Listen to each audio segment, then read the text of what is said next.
Hello students and welcome to our YouTube channel rejoice education. हम 8th standard CBSE social and political science के 10 chapter पे हैं, law and social justice.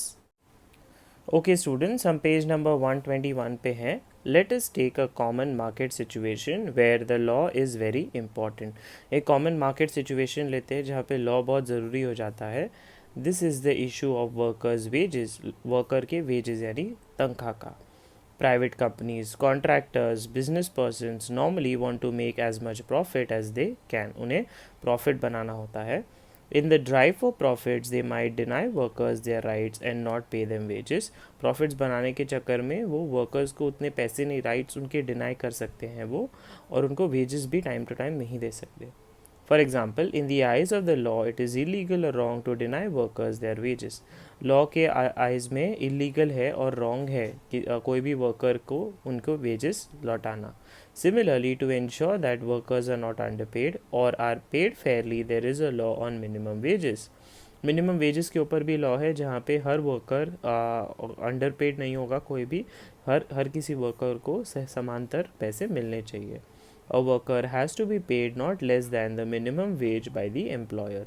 The minimum wages are revised upwards every few years. हर थोड़े साल में वो revise होते रहते हैं. As with the law of minimum wages, which is meant to protect workers, there are also laws that protect the interest of producers and consumers in the market. Producer और consumer को भी कुछ laws हैं जो protect करते हैं.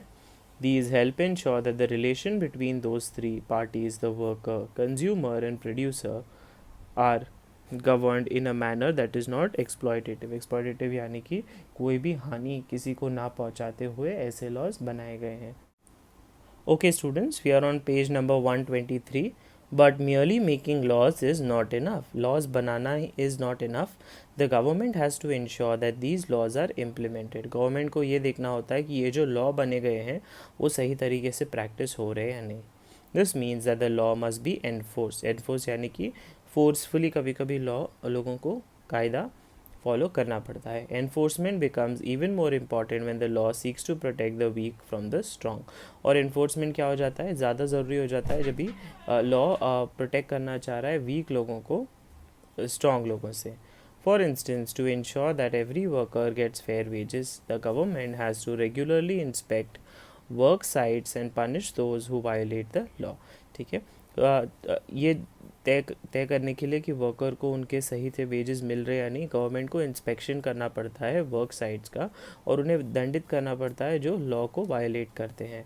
When workers are poor or powerless, the fear of losing future earnings or facing reprisals often forces them to accept low wages.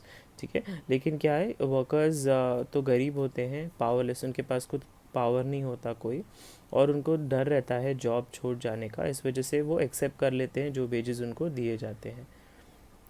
Employers know this well and use this power to pay workers less than the fair wage. In such cases, it is crucial that laws are enforced. इस cases में law बनाना बहुत ज़्यादा ज़रूरी है. Through making, enforcing and upholding these laws, the government can control the activities of individuals or private companies so as to ensure social justice. So government control कर सकती है activities individual की या private companies की. Many of these laws have their basis in the fundamental rights guaranteed by the Indian Constitution. For instance, the right against exploitation says that no one can be forced to work for low wages or under bondage. Similarly, the Constitution lays down no child below the age of 14 years shall be employed to work in any factory or mines or engaged in any other hazardous employment. So 14 साल की उम्र के बच्चों को काम करना allowed नहीं है किसी भी फैक्ट्री या माइन में या ऐसी किसी जगह पे जो उनके लिए हानिकारक हो सकती है. How are these laws played out in practice? To what extent do they address the concerns of social justice? These are some of the questions that this chapter will now go on to explore. Page number 126. What is workers' worth? If we are to understand the events leading to Bhopal disaster, we have to ask, why did Union Carbide set up a plant in India? Union Carbide ने अपना plant India में set up क्यों किया? One reason why foreign companies come to India is for cheap labor. Foreign companies India में इसलिए आते हैं क्योंकि उन्हें labor cheap में मिल जाता है, सस्ता मिल जाता है. ठीक है.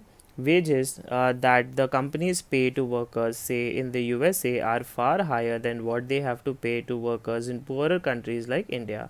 So पैसे जो कंपनी पे करती है वर्कर्स को यूएसए में, वो बहुत ज़्यादा है, जैसे इंडिया में बहुत कम है. For lower pay companies can get longer hours of work. कम पैसे में ज़्यादा काम हो सकता है इंडिया में.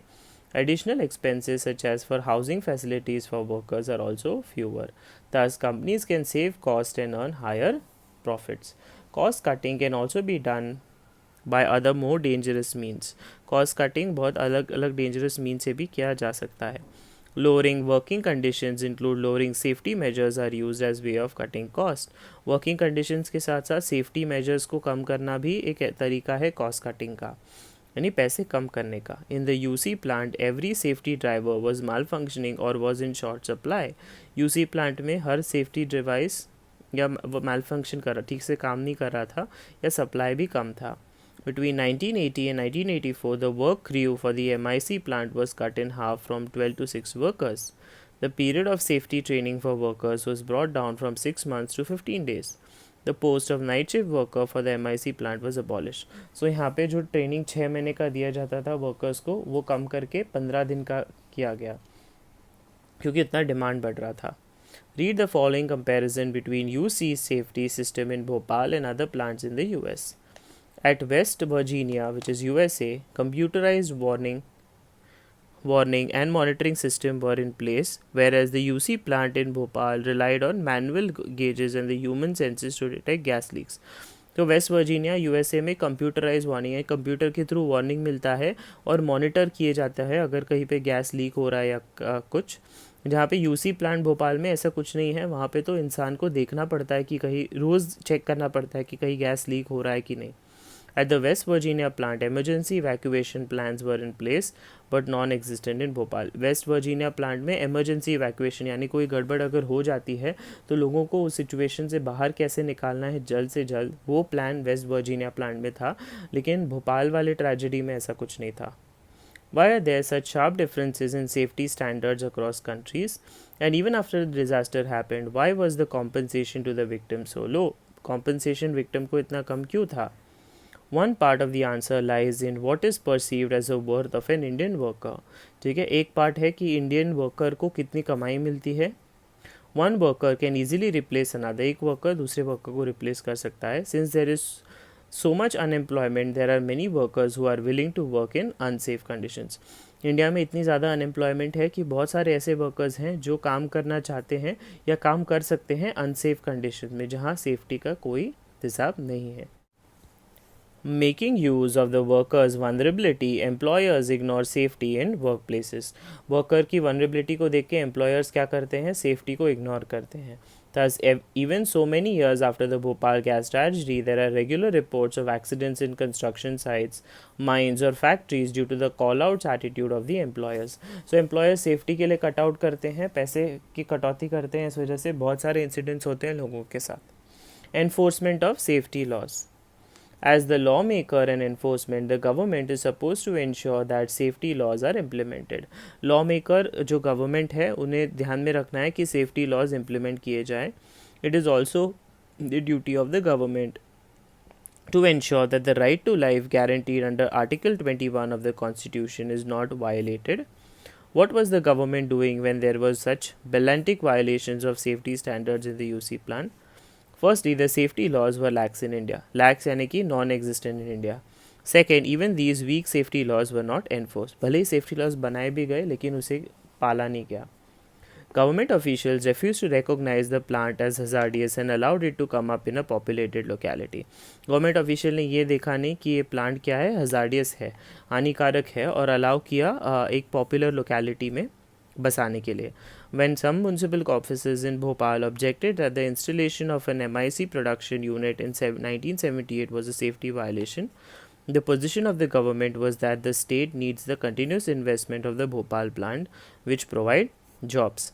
ठीक है, जब ये बताया गया 1978 में कि ये सेफ्टी वायलेशन है कि आपको शहर के बीच में भोपाल प्लांट को नहीं बनाना है, तब गवर्नमेंट ने ये जवाब दिया कहते हुए कि अनएम्प्लॉयमेंट बहुत बढ़ती जा रही है और ये भोपाल प्लांट क्या होगा, बहुत सारे लोगों को जॉब्स देगा.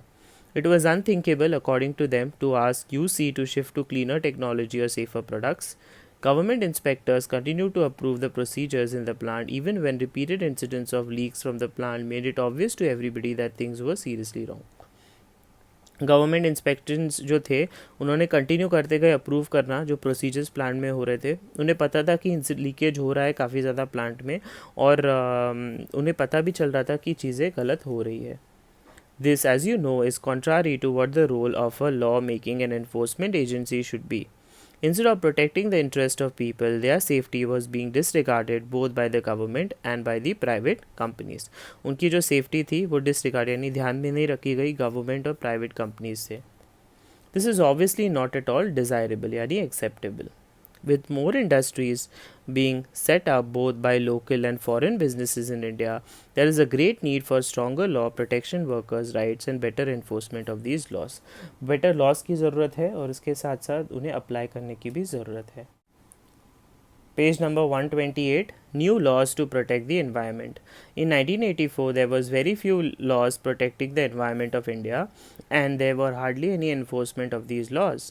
लॉज थे ही नहीं एनवायरनमेंट को प्रोटेक्ट करने के और हार्डली कोई उसे पालता था. The environment was treated as a free entity and any industry could pollute the air and the water without any restriction. Environment को कैसे ट्रीट किया गया, फ्री है तो हम कैसे भी इसे इस्तेमाल कर सकते हैं, कैसे भी उसे पल्यूट कर सकते हैं एयर को और वाटर को. Whether it was a rivers, air, groundwater, the environment was being polluted and the health of the people disregarded. ठीक है, रिवर हो, एयर हो, ग्राउंड वाटर हो, एनवायरनमेंट क्या हो रहा था, पल्यूट हो रहा था और लोगों की हेल्थ ख़राब हो रही थी. Thus, not only was a UC a beneficiary of lower safety standards, it did not have to spend any money to clean up the pollution. In the USA, this is necessary part of the production process.